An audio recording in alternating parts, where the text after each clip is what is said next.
उनको अपनी तरफ से दे सकते हैं। मुल्क में कोरोना के केसेस में इजाफा होता जा रहा है। वजारत सेहत की जानिब से जारी करदा आदाद-ओ-शुमार के मुताबिक मुल्क में कोरोना के 43,263 नए मामलों की तस्दीक हुई है।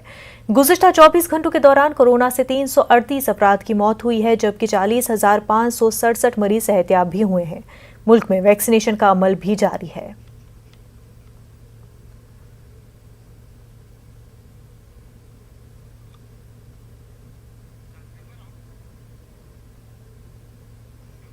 करनाल में किसानों का एहतजाज जारी है। किसानों के एहतजाज के पेश नज़र करनाल में मोबाइल इंटरनेट खदमात आज रात 12 तक मुअत्तल है। दरअसल इंतजामिया और किसानों के बीच बातचीत में कोई पेशरफ्त नहीं हो सकी है, इसलिए किसानों का एहतजाज जारी है।